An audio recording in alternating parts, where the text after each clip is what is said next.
And good evening, everybody. Welcome to Going nuCEar, full-blown coverage of the Land, part of the Land Multimedia Group. I'm Ethan Greenberg, along with my co-hosts Drew Hagenbaugh and Mike Pellegrini. And joining us tonight, a very special guest, the one, the only, Zach Jackson, Browns NFL writer for The Athletic, host of the Zach Jackson and Friends podcast. Do you have lots of friends? I think you do. No, the only one and only here is the Hector Marinero jersey over your shoulder, Ethan. But yeah, no, I just recorded a new episode a little bit ago and watched practice 6 today. 4 more practices this week, and this team has a long way to go. Oh, yeah, we'll get into that. We'll get into that. And folks, you're probably familiar with also Zach. He appears on the Ultimate Cleveland Sports Show. You are sometimes on the radio on 92.3 The Fan, chopping it up with the fellas there. And you're also an author. You got multiple. How many books have you written now, Zach? I've written 3 books. Yeah, 3. So no new one coming anytime soon. But yeah, no, just here to talk some ball. So let's do it. Let's do it. Thank you so much for being with us. We absolutely appreciate you giving us this time because we know this is a crazy time of year for you. You've seen a lot of Browns training camps. How many is this now that you've seen up close and personal? I mean, my first was 2000, so I haven't been at all of them up close, but I've been at all of them in some regards. So I would explain why I don't look as young as I used to. You're doing all right, buddy. You are doing all right. Now, if you had to rank this season's team based relative to what you've seen in prior training camps, where does this one rank in terms of like best to worst? Is it somewhere in the middle, somewhere toward the bottom half? I think it's unfair because they're only 6 days in and it is new. But I will say that today's practice reminded me of 2009 when I think they went 11 days without scoring a touchdown. Like the offense was that bad. And that was the second of 6 that it's that bad. So can you understand why? Were my expectations much higher? No, but like, you know, it's ugly, and some of it, like I said, is understandable, and some of it is it's fair to wonder right now if there is an NFL starting quarterback on this team. So it's not fair to reach the conclusion, but that's a fair question to ask. No Right. And I think that's what people have to understand. It's a fair question, and that's all it is. It is a fair question. You're very honest in your assessment of the quarterback situation. Again, I know this is very early, but, you know, these guys have all been here for, well, at least Shedeur and Dylan have been here. This is their second year each. And obviously Deshaun's been here a number of years. Where does this group, this quarterback room, kind of rank in your mind in terms of the quarterback rooms we've seen in the past? Well, right now it's kind of like the Kaiser Osweiler Kessler. Right now. So just throw up in my mouth a bit. Talking with someone in the league when I threw out my theory of how bad it was, he said as bad as BQ versus Anderson in 2009.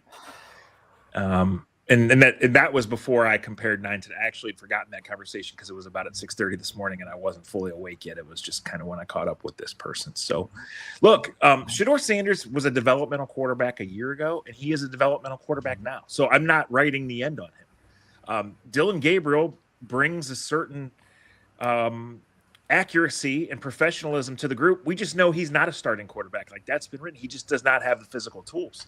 And Deshaun Watson at one time was a great player in the National Football League, and that time was a long time ago because he looks completely unplayable. And so the Browns should have known that, quite frankly, and should have operated differently for many reasons, and we can get into some of them. They didn't. They haven't. So again, 6 days in, the pads have only been on for 2 days. Everything's new. Like, even if it was going well, I would say, hey, it's probably not as good or as bad right now as it seems. But like we're getting to the point where it's just like, don't ever play Deshaun Watson. Don't even entertain the thought because he can give you nothing. And then you just have to see what the other guys can do. Because if he's unplayable, then Gabriel's untradeable. You know, that's true. And there's another question to ask here that I have asked around. It's like, okay, should they have done something else at the quarterback room, and what else would that have been? And those are two fair questions. But if they were trying to win this year, they would have done something else. So, you know, this is all about 27 and 28. Oh, that is so painful. I know it's been said by others in the Cleveland media that exact conversation and statement has been made. It seems kind of evident. have you been able to ascertain from the coaches, your own eyes or others, what it is that Sanders needs to do as part of his development to make him deemed a legitimate starting quarterback? No, I think Monken's actually been kind of upbeat about the improvements that he's made. And, I've watched every throw of Shedeur in 2 training camps now. And, he's a pretty accurate thrower. I would say it's easy to say it's his calling card. And when he's on, and it, right? Like it shows in his body language. It hasn't always been on. It's been good. He's had the best throws. He's had the best days. He's also, struggled. And I don't think the numbers kind of tell the story. I think in an accuracy standpoint, Shedeur is blowing out Deshaun Watson. Okay. I think in general, it's fair to say Shedeur Sanders is leading the competition. He's not necessarily winning it. Does that make sense?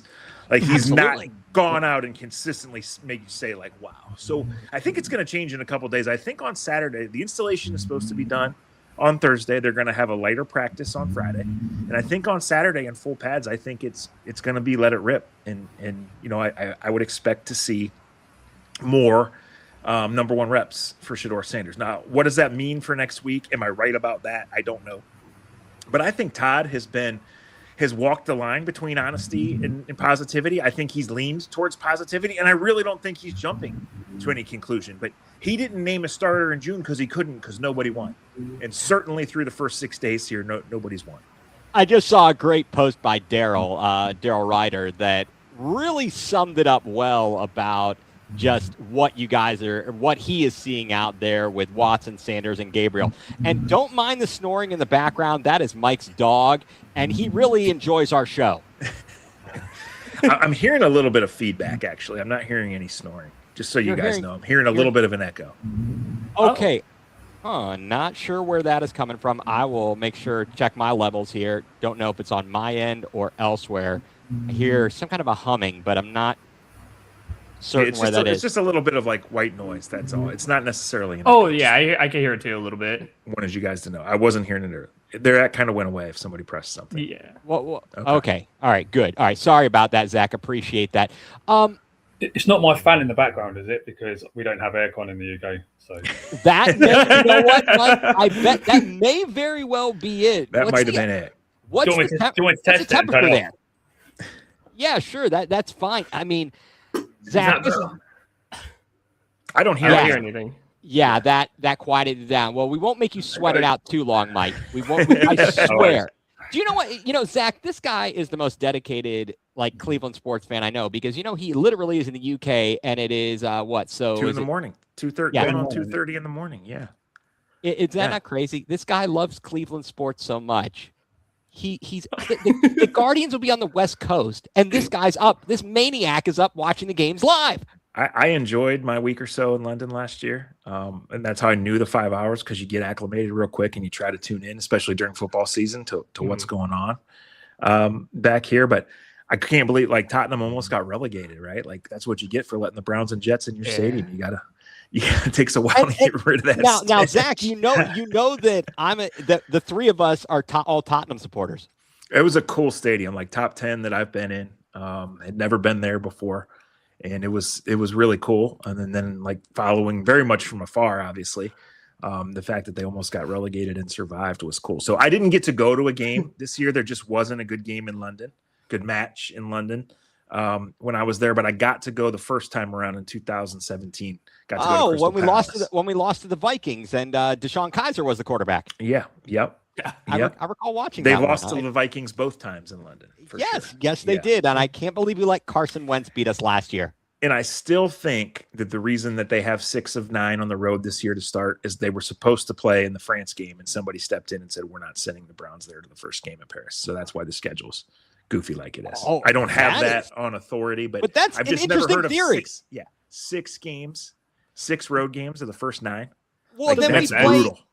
We play 4 home games in a row, and technically there's that bye week in there, so it's 5 consecutive weeks at home. I've never seen that. Yeah, so that swap, I think, that's just such a schedule oddity. I think something happened there. Right. Now, you talked about Shedeur and what he's been doing for last season into this season. did the training camp last year and the whole process with Stefanski stunt his growth and where he is at this point? No, I don't think so. I think he had a really good training camp last year until the end. He wasn't able to build on the momentum that he had created in that first preseason game because he got that abdominal strain, right? And then he came back, and I don't know if he went back too early or wasn't ever 100%, but the last preseason game was a disaster. So people have taken that and blown it way out of proportion. Like he was throwing to equipment guys. The Browns were constantly signing wide receivers because they had so many injured. So this wasn't a drill when the rest of practice was going on over here. They just didn't have a wide receiver because they didn't have any healthy ones. And the 4 that they had were in the special teams drill. So he was throwing to an equipment manager. That's all. The other ones were thrown to Jerry Jeudy and David Njoku, who didn't play special teams, so they were available. So why wasn't that reported? Why was that never reported? I guess that's my fair question to you, because I would have loved to have known that. Well, Ethan, I would. It's a fair question, and my answer is why. Like, who's even coming up with this shit to start with? Right? This is a football practice. Like when the special teams are here, the quarterbacks go over and do a drill, and they talk about what they've done, and they walk through the plays, and sometimes they do a throwing drill. And when they did on these particular days, they didn't have any wide receivers because they were all hurt. Like it was no deeper than that. It's so funny. You must just crack up at reading some of the narratives that go on social media. I cry more than I laugh, actually. Well, I think we all do, but for different reasons. For different reasons. That's fair. That's fair. How is the training camp under Monken compared to Stefanski and other former coaches? It's certainly different than Stefanski's, and considering Kevin was here for 6 years, that's what we were very used to. Guys didn't stay for 6 years. We got to see 2 training camps at a time for a long time, right? So I would say it's probably too early to give a definitive answer on that. Certainly how they've structured the early practices, there's only one similarity in terms of doing simultaneous 7-on-7s. Other than that, it's just structured differently, and that's what the coaches are doing. So I would say compared to last year, this one is much more instruction-based with the brand new offense, where last year was built around we have to have a quarterback competition and we have to create live reps for these guys. And so they signed extra receivers because they were going to be doing double and triple the reps. Just some of them got hurt, right? So this year is structured differently. They're breaking in a completely new offensive line. They're alternating quarterbacks. They're alternating left tackles. They've got offensive linemen who really haven't played multiple spots before, but I think in the next week or two will, as they take their turns. And they've got 2 talented rookie receivers who probably have been the story of camp, outside of Jared Verse and Denzel Ward. And frankly, as bad as today was, like maybe it shows the value of Concepcion because he wasn't out there today. He went through drills. His shoulder's banged up. They think he's okay. They think Schlesinger's okay. They got a lot of injuries mounting. I'd be a little alarmed about Mason Graham suddenly not being there. It's probably something minor. I haven't heard any different. But they have an emergency, a defensive tackle. They had another guy go down today. Tevin Jenkins, who they thought might win the right guard spot, has only been in 1 practice. Kalia Davis, the defensive tackle, and Damari Mathis, the corner, guys who had the track to win roster spots, have only been in 1 practice. So I think I counted it's 20 practices by the time the preseason ends on August 27th. So we're 6 through. So like Thursday's a big one and Saturday's a big one. And then obviously we get to next week, and then it kind of turns the corner because when you're in the preseason, the only change you get is that 1 competitive practice against Buffalo. Other than that, you're kind of spacing it out. Hey, today is a day we refine and install, and today's a day we go at it. But it goes so fast. Like tomorrow's just a week, but in 2 more weeks, like it's the Buffalo scrimmage, right? And the week after the Buffalo scrimmage is the last preseason game, and it's over. So the 20 practices go really, really fast.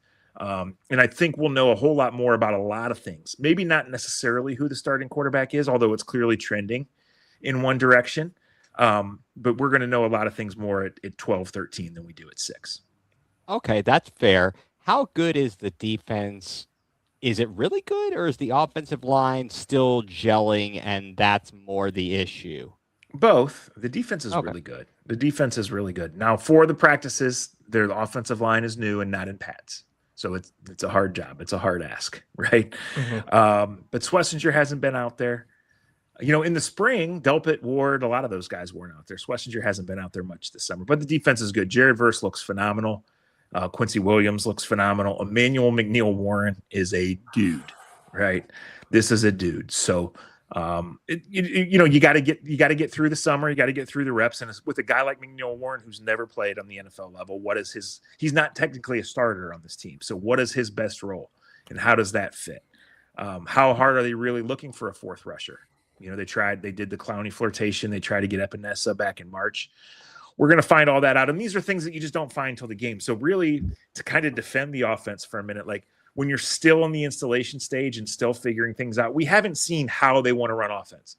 We've seen the 6 things they're working on that day, right? But we haven't seen them come out and build drive after drive. Judkins here, Fannin here, they're just putting things in, and it's a different quarterback and left tackle every day. Aha. That's a fair assessment there. Yeah, so I had a couple questions to ask you real quick. With a lot of the offseason moves and, the trades that we've made and stuff like that, and with the draft, is there any positivity or any position groups that actually improved or got better? Well, the wide receiver group is tremendously better. Like those 2 guys are the best guys immediately, right? In my article that comes out tomorrow, I just did a kind of a camp update in order of positions that I feel best about, and I put safety number 1. Now, what does that say about the state of the Browns right now? But like Delpit's locked up, Ronnie Hickman in a contract year looks great, and McNeil Warren's coming every day. And Chris Edmonds he's not going to make the team, but he's going to set the training camp all-time record for interceptions at this rate, right? So I would just put it like this. There are a lot of good young football players on this team. And I think in 4 months and then certainly in 12 months, we're going to know how many are great, how many are still on their way, how many are definitely in the plans. But like they have a lot of good young football players. And so like there's a path to where this year stinks and this quarterback position stinks, but the temperature is totally different next March than it was last March. And I think if you're a Browns fan, I think that's what you're hoping for. That's not to say that they won't win. That's not to say that there won't be a player come out of nowhere and a crushing injury that derails things and all of those things that happen in a real NFL season. But the theme of this season is, what do you really have in Graham, in Judkins? How far can McNeil Warren come? Is Austin Barber going to help this team? Where's that guy down the road that they pick up and trade or on the waiver wire that finds a role, maybe not even a full-time starter's role, but helps? Like Concepcion is super gifted, and that's obvious. What really is his role? He's a small guy who had drop issues. He can go. Like, is Denzel Boston ready to be a guy that gets 10 targets a game right away? It doesn't mean he has to be, but he might be. So that's what this is all about. Next off season, Jared Verse is going to get his money. They're going to start to sort out some other things, and they're probably going to be in a full-blown quarterback search. And if they're not, it means that something else happened and they're getting a veteran quarterback because they think they're ahead of schedule, or it means they lost so many games that they know that Shador's not the answer, right? And then they go forward from there. I mean, the middle ground is not – like if Shador shows progress and allows you to draft whoever you want, then that's great. That's the direct way out of this mess. But right now, the quarterback competition is between the guy who sunk the franchise and a guy who, if he gets a lot better, can be an average starting quarterback in this league. So realistically, this is headed to 27. Yeah, and speaking of the QB room, we saw a few days ago Shador Sanders staying after practice with Taylor Green. What did you make of that? And why wasn't someone like Deshaun out there, who's a veteran in the league for about a decade now? Why isn't he out there teaching the rookie how to be an NFL ready quarterback? And why is it a second year? Well, I would say 2 things. I would say I don't know that answer, but okay. I would say that just after practice isn't the only time that Deshaun could serve that role. Yeah, that's very true. Shador has stayed out after practice almost every practice that I've seen over those 2 years. That's part of his routine and part of his desire to get better. And I don't think that Deshaun can make extra throws. Like, I think there's only so many throws left in that shoulder, and that number might be 0. Quite frankly, what we'll see. But like it's a fair question. But these are the optics. Like for example, just the optics of things that training camp has gone mad with social media coverage. Okay, today someone tweeted, it showed up in my timeline, that Jerry Jeudy just made a phenomenal one-handed catch. And I'm not trying to kick on Jerry Jeudy, but what actually happened is there was an out to Jerry Jeudy. He dropped it. He came back. He caught it with one hand, but he was out of bounds. So if you were watching the play, it looked like it was a phenomenal one-handed catch, but they called the referee was right on top of it and called it out of bounds. So that was his second drop of the drill. So like, what does it matter? They're looking at the throw, they're looking at the route, they're looking at all, but it's perceived in two totally different ways.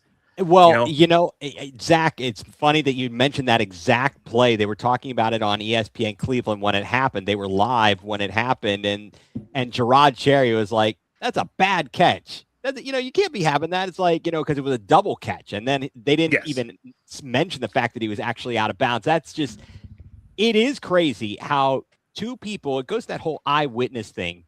Two people can see the exact same thing and come up with completely different conclusions. It's absolutely bonkers how that happens. Speaking of Jerry Jeudy, is there a world where he gets Amari Coopered? But right now, Ethan, he's only on the team because they can't afford to cut him or trade him. Like, he's, same as Watson. Mm-hmm. So once they go down the road towards the trade deadline, if he would have any value and if their numbers would be in a certain place. Frankly, I haven't looked at the updated numbers since these extensions. I would imagine that they don't really affect this year's cap. And this team has proven that there's ways to create that. But for the most part, Judy's on the team because he has to be and won't be next year unless he has a phenomenal year. Like that's the reality of the situation. So because Concepcion and Boston are off to great starts. Isaiah Bond is off to an okay start. He didn't really have a training camp last year. Fannin is going to be probably still the target leader for this team, if not the leading receiver. And everything else is kind of in the mix. Cedric Tillman is probably going to be a San Francisco 49er or an Atlanta Falcon, but he's 2 injuries away from playing for the Browns. Malachi Corley and Gage Larvin don't have jobs on this team right now, but they might be playing for the Browns on September 20th.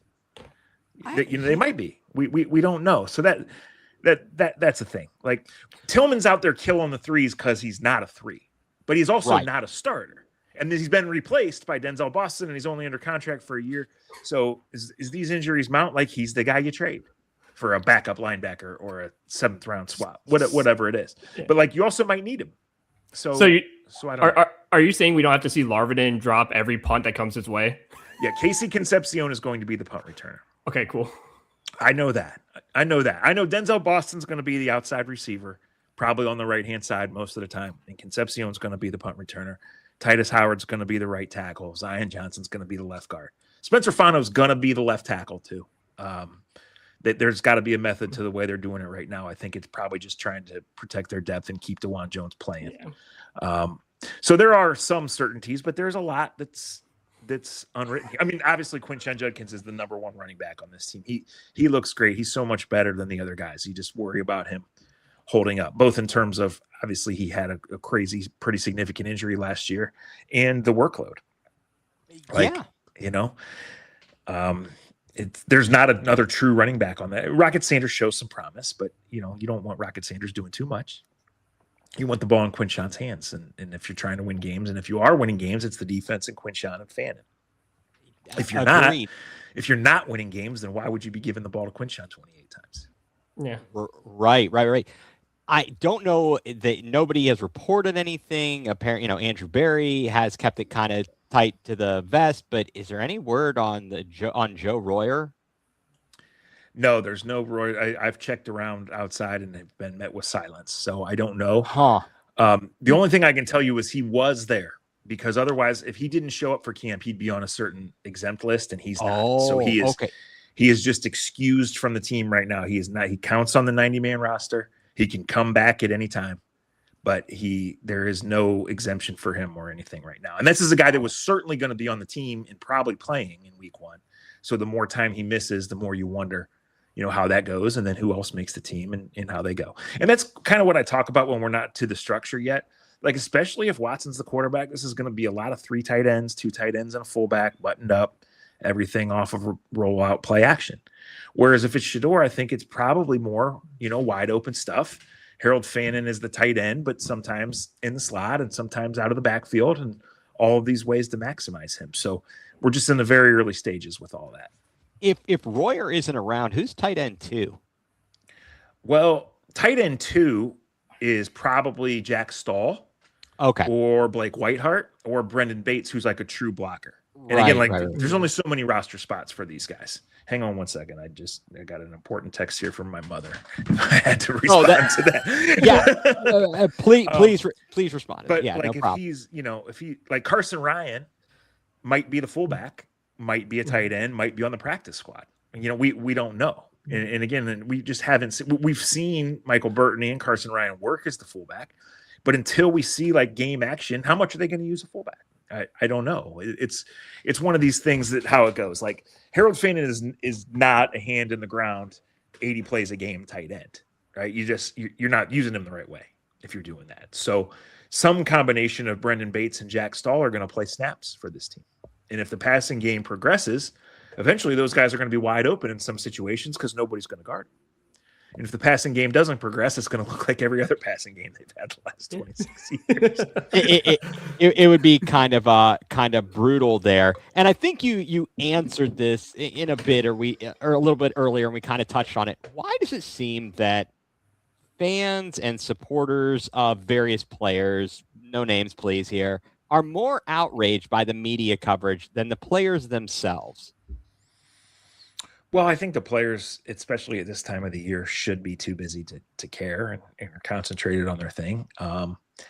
Yeah, I mean, some people do use training camp as some sort of tool to just prove themselves right or to get angry about certain things. And, I can't really answer that. Certainly how training camp is consumed is changed by cell phone video, right? And by things like a quarterback tracker and all of that.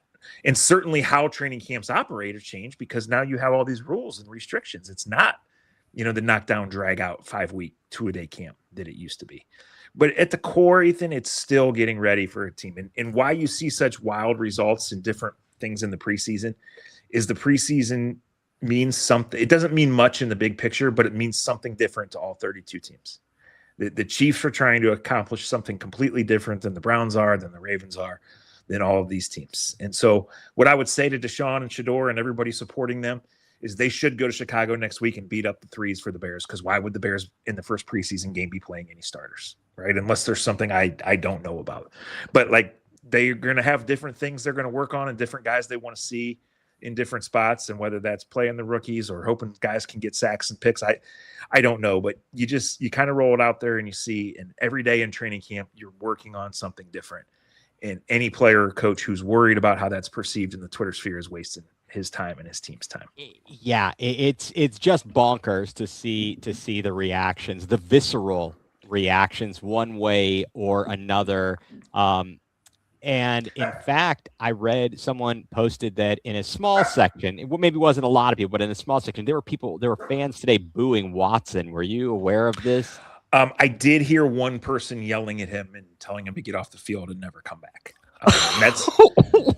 That's the first I've heard that. Now, that's only the third day that fans have been there. I think only the second of the 3 days that the main action was up. So I heard it. But then after that, I wasn't in front of the fans, so I don't know. And frankly, I don't hear real well anyway. But it was a light That's crowd. Probably good. That's probably good. It was a light crowd. So if you were standing in a certain spot during a certain drill, you could hear the crowd without trying. Wow. And I would say it was one or two guys more than like the crowd, but maybe later it changed. I don't know but the 15 minutes I was in that particular spot, I heard that, and I saw a few different people sent me some version of that tweet. Okay. That is fair. And I think, again, you may have already touched on this. What would be the absolute best case scenario for the Browns and their future for the results of this season? Is it X quarterback starts, plays, and wins X number of games, or this, so on and so forth, if you get what I'm asking? So I think the easy one, in a question here where there is no real answer, the easy one is that Shedeur plays well enough to where he at least earns another year and opens up all your options going forward, right? You win 6 or 7 games. You're excited about the offense. You see how these receivers can be used. And you feel like if a greater option doesn't present itself, that you can at least play him for another year, add whatever pieces are necessary, and go forward. That's the ideal one, because that's how you get out of this mess, is find a quarterback in the 5th round. I think the second best one is you just are really bad and you have a top 2 pick. You see guys play and develop, and as good as you feel now about the Grahams and Schlesingers and Judkins, you feel good about Fano and McNeil Warren and these receivers and a couple of those guys, and you go get that quarterback without having to pay that extra price, and then you pretty much have the blank slate with the Rams pick and all these other picks, right? And a team that's still going to be young. So those are the two best. And depending on what happens in the first 2 months of the season, that could change. You know, if there is a clear answer on Shedeur one way or the other, if something crazy would happen, and a quarterback would, you know, an option to add another quarterback would somehow be presented and that player fits, that would be great. You're not really ready to launch off until you have that piece, right? And just because they draft 1, 2, or 3 next year doesn't necessarily mean it either. But like you could see how everything lines up, right? Jared Verse is going to get extended. Schlesinger and Graham and Fannin and those guys are a year from getting extended. The rookie receivers are going to play a lot and learn on the fly this year, and at least one of them is probably going to be really, really good in 27, and maybe both of them, right? So, like, you could see how you're on to something there, and you need the quarterback. Like, the smart thing to do is to play Shedeur, sink or swim with Shedeur, get your answer there. You know, just try to let the other guys make plays, get them that experience that they need, and we'll see. We are overreacting to 6 days of training camp. There is no doubt about it. But what we see matches what we think. And, you know, what we've seen for 3 decades of this franchise is just completely inept quarterback play. They're all on the wall behind you. That's one card of all 42 starters from 1999. Oh, that is beautiful. That's actually kind of cool. That's actually pretty cool. Yeah. So there's room for a few more in there. It's a 50-card folder. Oh no. We can't have that. Yeah, I don't think we'll get to 43 this year. I do think that 3 quarterbacks will start. I don't think Taylor Green will be one of them. I think it's kind of year 0 more than year 1 for him. But I've been wrong before. And who would have ever seen PJ Walker coming or Joe Flacco coming? Oh my gosh, that is crazy. I was thinking it would be funny if there was an all left-handed quarterback room in Atlanta and they took on Dylan Gabriel. I just think the southpaw quarterback room would have been hilarious. How about that? The first one of 42 was the first lefty was Dylan Gabriel. That's amazing, and all of that. Think about that. Wow. I mean, it's kind of crazy because I was just thinking in baseball how there are nights when the Guardians will throw out. Now, granted, a couple of the people are switch hitters, but they'll throw up an entire left-handed lineup. And I feel like as a left-hander, there were never lefties around. I'm like, what is going on here? It just unfathomable. Absolutely unfathomable. True story, Mike, you'll appreciate. On the flight to London last year, we knew they were going to Gabriel. The announcement was going to be made the next morning, but there was no internet. So I had the whole flight to go through without being able to look it up, go through all these quarterbacks and say there had to be a left-hander somewhere. No, not him. And I'm just on this flight, just punching myself in the face repeatedly, thinking about all this. And then the next day I sat in my hotel room in London and watched the press conference back in Berea because the team didn't fly till that night. Wow, that is crazy. So, okay, so we do have, I just have a couple more questions for you. And we did actually, thanks James for joining. One, I'm actually in Richmond, Virginia, James. So I don't know what's going on in Parkersburg, but James wants to know, do you think, so you don't think Dylan will be traded before the season, Zach? As of right now, there's no chance. There's no chance he'll be traded. Now, could that be totally different in 4 days or 4 weeks? Absolutely. Right. But right now, depending on injuries somewhere or whatever it could be. I gotcha. Yes. I gotcha. Okay. Circling back to a question about media coverage, and this bugs me from my journalistic background when I see people get upset with media members because you don't reveal a source and they assert that you're lying. You work for The Athletic. You can't just make stuff up. And I would just love for you to clear up the people, the process you have to go through to put pen to paper and to publish it, and the vetting process that goes with it. Yeah. So say I have a scoop. Yep. I have to, tell my bosses, my editors that I have the scoop. Before we can go, I have to get it a second source to confirm it. And then before it touches the digital paper, I have to tell my bosses who that source is. Now we'll probably print it as anonymous source, league source, team source, right, whatever, but it'll be printed as source told and then was documented. And then I have to tell who that source is in case it has to be traced later. So I think what people do is like you'll say, hey, that was a really bad passing day today, and people will tweet you source. Like, no, that's not how it works. Right? I see that all the time. Yeah. But if I'm breaking a story on a contract negotiation or some meeting that happened that this was decided in, right? Like then I have to cite and I have to tell my boss who it was, and I have to go to a second source and confirm it. And there happens all the time to where you'll get beat on the story where you're documenting, or sometimes you'll find out that your first information was bad. And that's why you wait. That's why the race to be first is silly and not always productive, right? Because if you just put it out there before you vet it, like I've gone to Browns people and say, hey, I know this is going on. Help me here. And they'll be like, whoa. Say that again. Okay. Your first two are right, but your third one is way. Okay. Now I go back and now we confirm it. And now it's a source told The Athletic or a source confirmed to The Athletic. Right. But yeah, we would never, it never hits print without me having to tell someone in the chain of command who it is. Thank you. Thank you. For the love of God, I wish people would listen to this, because it drives me absolutely bonkers when they go nuts over a story that comes out and there's leaks. And I'm like, you guys are ass clowns. These people don't just make this stuff up. They have to build a rapport with people, and obviously, and you can't name them in the story because otherwise they wouldn't talk to you. Well, and another thing that's got lost in this race to be first and just the scoop, and nobody reads beyond that, is that sometimes you cultivate sources and they tell you things and you don't report it, and that's how you earn their trust for when you can report it.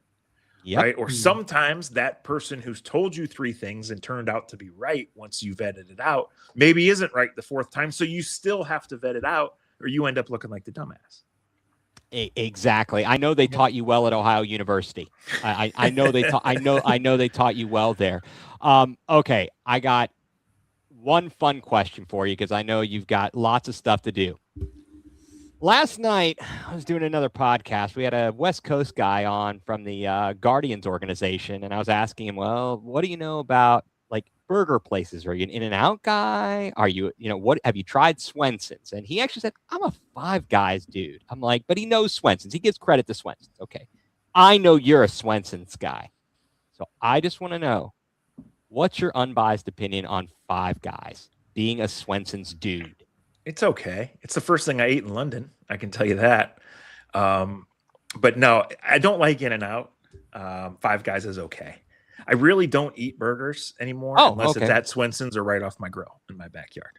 Oh, that's good. That's good. Like my wife and I actually went to Five Guys about a month ago. It was a totally random thing. We were somewhere totally out of routine, and we just decided to stop and eat because she has a gluten allergy, and Five Guys is friendly to that. But that in London are the only two times in 6 years that I've eaten Five Guys. Okay. All right. Well, because of your background and how I know you are loyal to Swenson's, then I feel better about the Five Guys discussion here. I know that we talked to Gerard Cherry. He was on with us a few weeks ago, and he was talking about the amazing, was it like gas station food he got there? He's like, I'm getting pot stickers. He was very impressed. Where was this? In London. In London. He's telling us a story about the place he went to and the food he got. We were cracking up. Gerard's hilarious. I did not eat at a gas station in London. Not that I remember anyway. I did find a bar where Nick Foles' jersey was hanging from the rafters. But I did not eat at a gas station. At least I don't think so. Okay. Well, that's probably good. That is probably good. Last one for you here. Just what do you think the record is this season for the Browns? I think they win 3 or 4, and I think that's a success. I think it's a young team and it's not ready to win. I think the offense is absolute mud right now. And as long as there's development of the young players and a chance to go, answer the ultimate question, then I think it's a success. There's a million ways it can go and will go, but there's no way right now on August 4th that you can tell me that winning 6 games proves anything. It probably just derails this team's future. Yeah, I could be wrong about that, but I'm convinced. I think that as you said, you've only seen what you've seen in such a short time period. You've seen so much in your time covering that you have a I've pretty seen good idea. Deshaun Watson play football, and it's awful. It was a bad idea years ago, and it's a worse idea now. Oh So my let God. the young kids play and just see what happens. Yeah, were you surprised by the Myles Garrett trade, or were you getting, catching wind of that? I didn't know it was going to happen on June 1st at noon, but I had a pretty good idea it was going to happen. It was time. And I backed it. I support it. I think it was the best move for all parties. Yeah. And I think as long as the Browns capitalize from there, which could be using that ammo to trade up and get their quarterback, or could be just using that ammo to continue to add new players to build that new core. It was time to go. They and Myles were not going to resolve their ongoing disputes. They just weren't. Philosophical and things that happened, and it was time. Which opponent are you looking forward most to seeing? Former Cleveland opponent or person, Baker or Kevin this year? I don't even know when that Falcons game is. I know it's late in the season, so it's at home. I do know that. Yeah, it's at home. Yeah, I would say Baker. I'd say that's a big game for both sides. Yeah, absolutely. Well, Zach, I want to thank you so much for taking the time to join us. This is an absolute pleasure. Really, really appreciate all the insight. And you've always got an open door here. We love having you on, and we'll have you in for Tottenham discussions as well. I got to brush up. I got 2 weeks. I know I got to brush up on my football. Your football. Well, tomorrow night we are going to have Emmett Golden on with us because he is a huge Tottenham supporter. Okay. So we are going to be talking some Tottenham tomorrow night, and I will leave it to the experts here, Mike and Drew, who follow it even more closely than I do, far more closely than I do. But again, thank you so much for all of your time, Zach, and I really appreciate it. All right, guys. Yep, and you have yourself a great night, sir. Enjoy the Hall of Fame week. Enjoy training camp, and I think hopefully I'll see you on Saturday up in Berea. I'll be there. All right, thank you, sir. Yeah, thank you very much. All right, Zach Jackson, everybody, really appreciate him being on, and I'm going to kick him from the studio. And that takes that's the easiest way to do. Guys, Zach was fantastic. Really appreciate him being here. That was very, very informative. I can't wait to get even more information. Another practice will be in the books when we talk to Emmett Golden tomorrow. And he's unapologetic. He gives it a very fair assessment. What did you guys, what takeaways did you have from what Zach had to tell us here tonight, fellas? Mike? Great. How many wins did we get last season? 5. And he thinks we're going to get less despite adding 2 wide receivers in the draft. Great.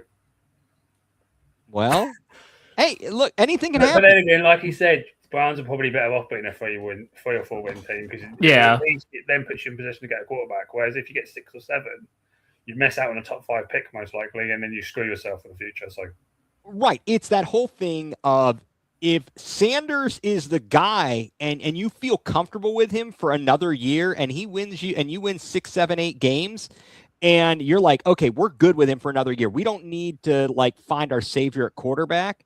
Mm-hmm. Then you're like, okay. All right, we're good. But if you win 6, 7 games and you're going, oh, this is terrible, and we can't count on this guy, and now you're stuck in the middle of the first round somewhere and you can't move up, then you're hosed. So yep. I think that's where you kind of sit here. Drew, what were your takeaways?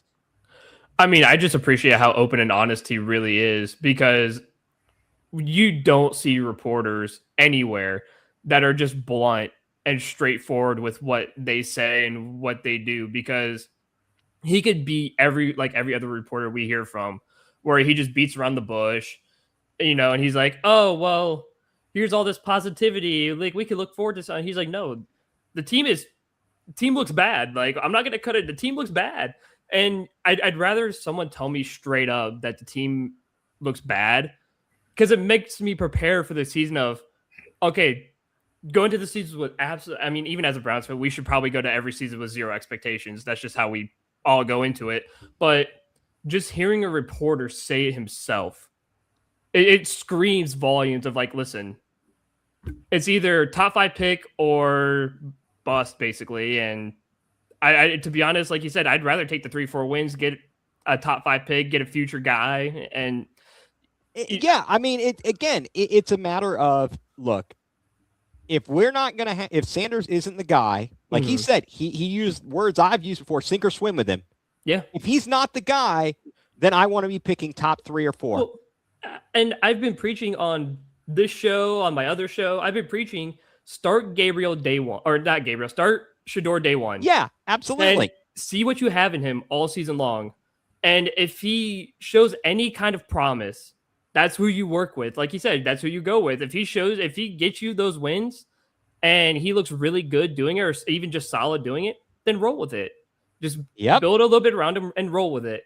But you need to see if you need another quarterback. And that's why I've always advocated to start Shedeur Sanders all season long, because I would rather see, hey, is he NFL caliber? If he's not, cool, we could draft a QB, or we can go get a good vet who's available if there is one. Then we know what we need. But I'm not going to sit here and play this game of Watson playing 6-7 games, gets injured, and then we play another half a season of Shedeur. We have no idea what. Exactly. So I'd rather not play that guessing game anymore and just be like straightforward and be like, hey, look, Shedeur did okay. We might have to think about getting another guy here. Exactly. Or he's really bad. We have to get a new guy. Yep. Or he is the guy, and we can move forward with this plan. Yeah. Did you something that struck me? He said, "I don't know how much is left in that shoulder." Yeah, when he talked about how many throws he has left, that's a bad sign. It is so funny. I was trying not to laugh when he said about that, but then I was like, actually, it's kind of ironic because his last good stand-up performance was the Baltimore game where he injured himself, didn't he? Yeah, exactly. And he may have actually gotten it injured in the week before when he decided to be a hero against Tennessee. That was his last stand-up performance when he was playing with an upper body injury. Yeah, I mean, it's just insane. And you can see in the videos. You can see in the videos his arm doesn't look that strong. It looks pretty weak. Like his balls have, and I'm not going to be the Twitter guys that be the ball does have zip on it. But if you watch it, the ball actually doesn't have zip on it when he throws it. It kind of wobbles, and his throw motion looks kind of weird a little bit. It's like I don't think he has much of anything in that tank in his shoulder. Like his shoulder just looks gone. Right, and as Zach said, but for the contract, he wouldn't be here. But yeah. That's the only reason he is here. Yeah. But when he was talking about the offense, we're probably going to have to play with Deshaun out there. I was like, that's just basically the same offense that we were using with Dylan Gable, basically, isn't it? Short passes through the middle, shit like not getting the wide receivers to stretch open the offense. Like, if that's his arm, then yeah. If that is his arm, that is what it is. I think that this sounds to me like, from what I'm gathering, and I'll be very curious to see what this looks like in person. And again, we'll talk to Emmett tomorrow, folks who are watching now, and everybody tune in tomorrow, 7 p.m. We will have Emmett Golden. He is co-host of The Next Level, ESPN Cleveland, 850 WKNR. He is co-host of Hammer and Emmett on ESPN National Radio, and also appears on weeknights on Game Night on ESPN National Radio. He's everywhere. Emmett is, again, very fair. We'll have to ask him his thoughts on this. But again, I think that this is Shedeur's job for the taking. It really is. It is absolutely his for the taking. And I hope he grabs it and runs with it, and he improves. It sounds as if, from what Daryl Ryder posted shortly before we got started, the biggest issue is procedural stuff with Shedeur. It's getting out of the huddle. It's getting all of those types of things. If he could do that, and maybe he can with some good coaching. Did you also find it interesting that he didn't think that, despite what the media would have you believe, or what a lot of the reporting and the social media said, that Kevin Stefanski didn't stunt his growth last year? Were you guys kind of surprised by that? A little bit, yeah.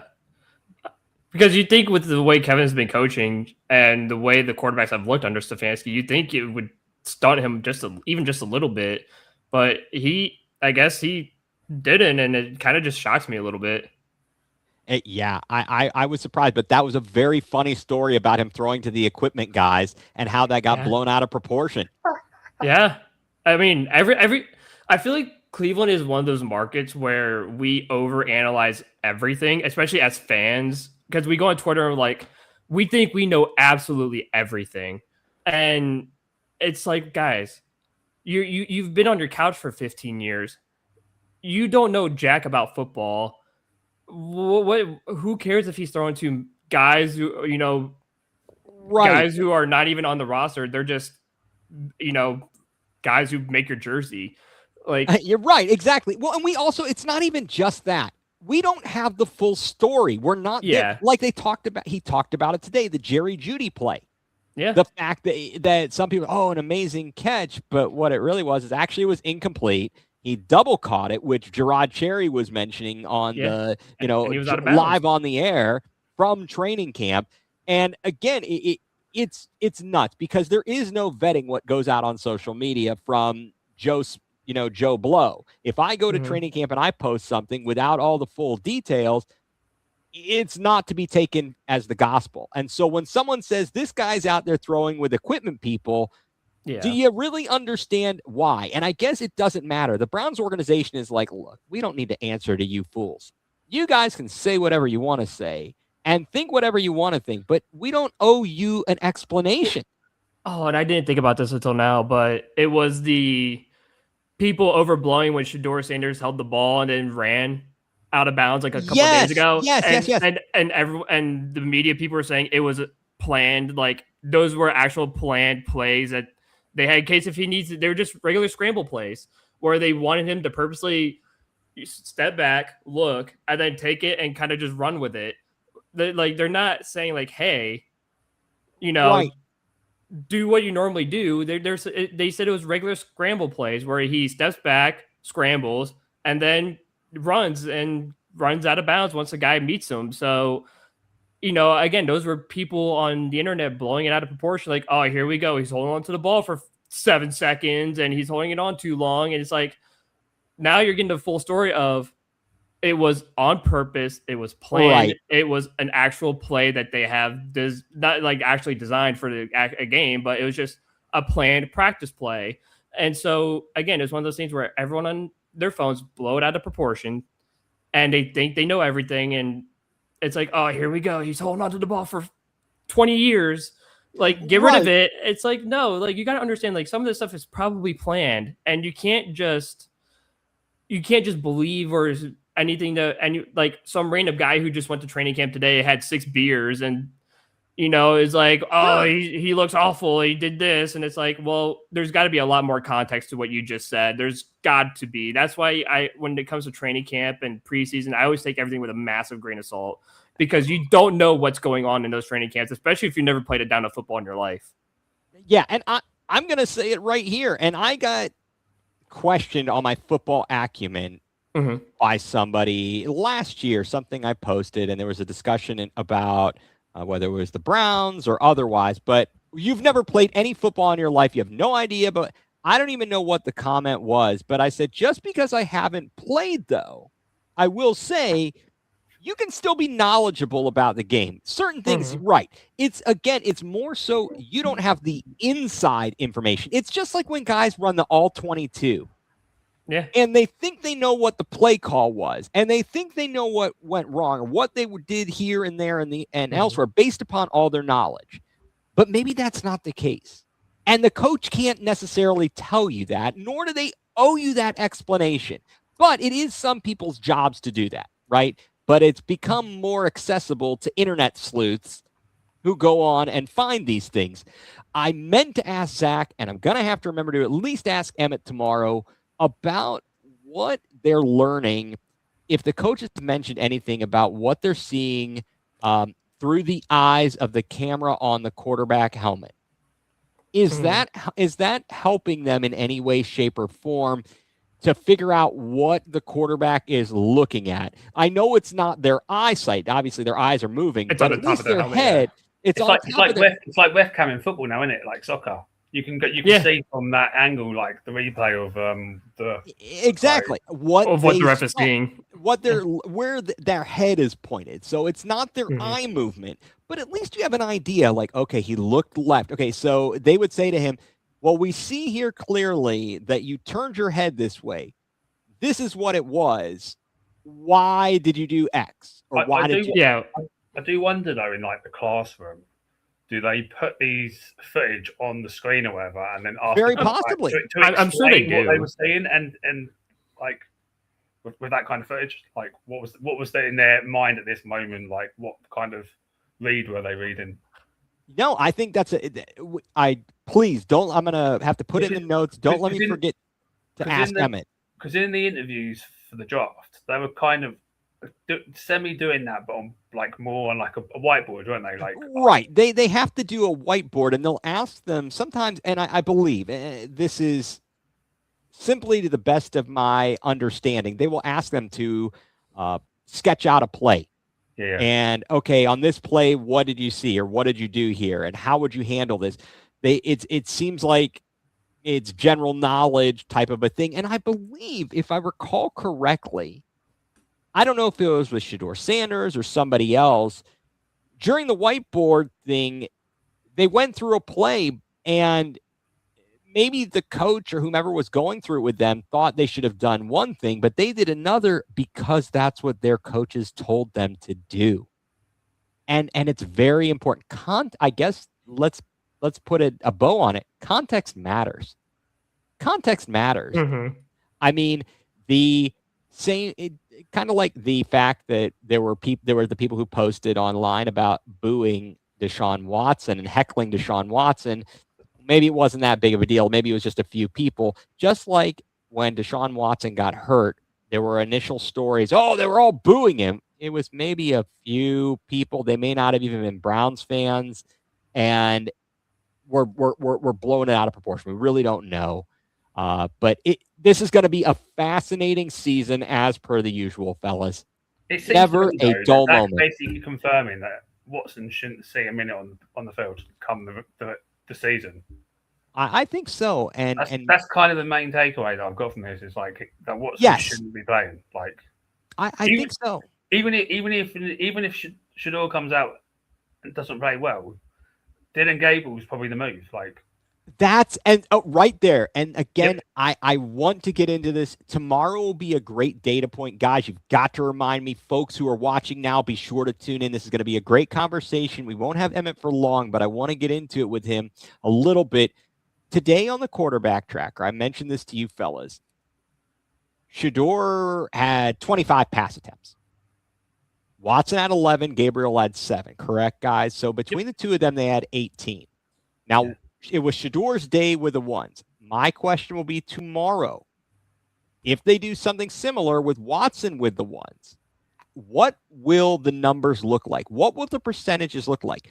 Because Todd Monken said, will there be clues as to who might be leading into the starter role?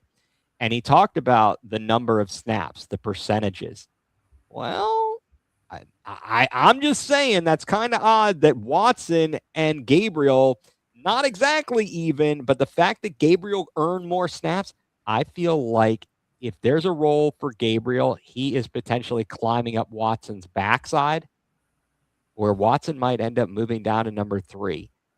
And there's this feeling I've had, even before the season started in training camp, that could slightly happen too, where Deshaun, because again, my biggest concern this offseason was the shoulder of Deshaun Watson.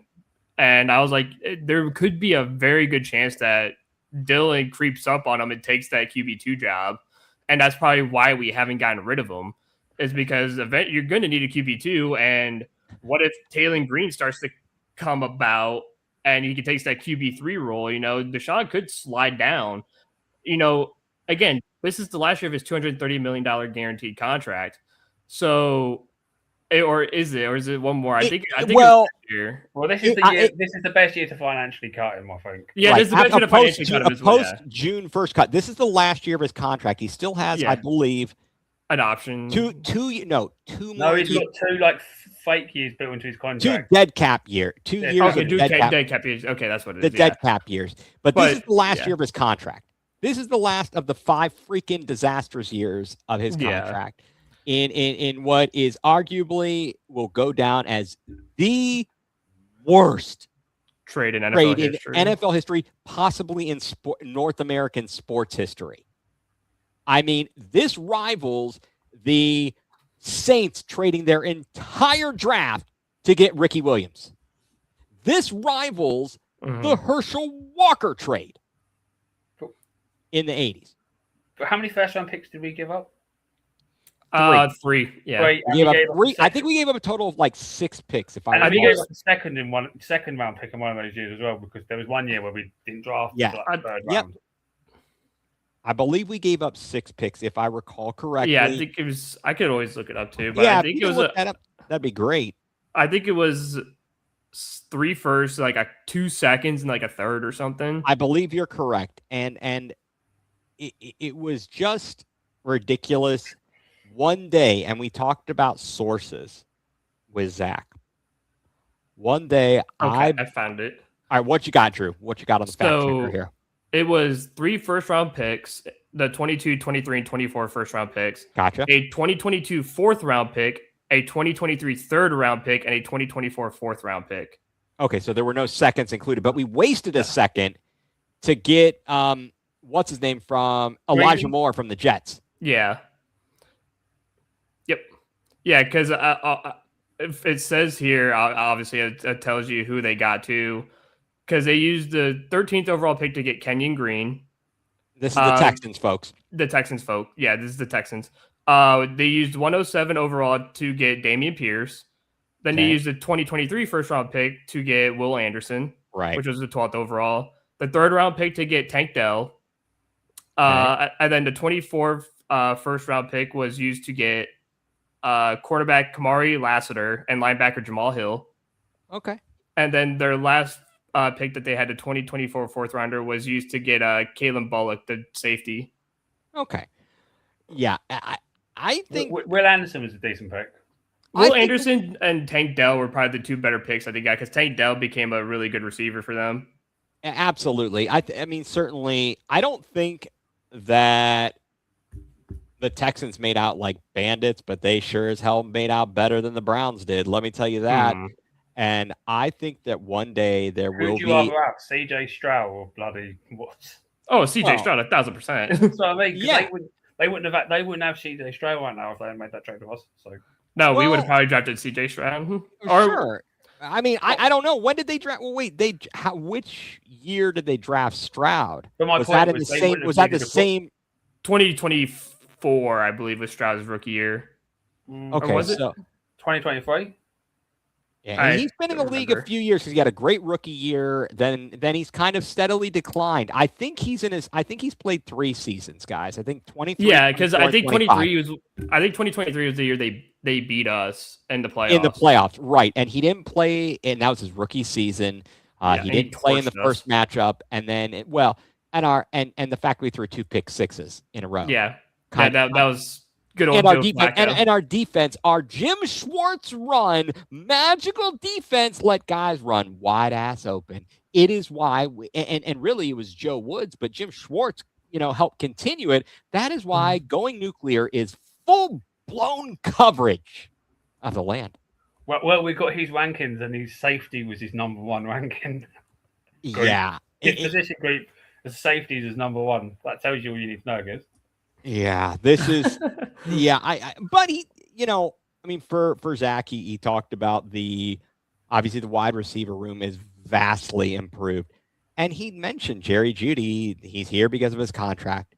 He stinks. That guy, he had 1 good season on a team that was very bad. And other than that, he has been a massive disappointment for his entire career, which kind of interesting. There's been good receivers out of Alabama, so I can't make any widespread comment as to players from this school or that school, but there's a trend certainly where You want a pretty solid wide receiver, a pretty good known commodity.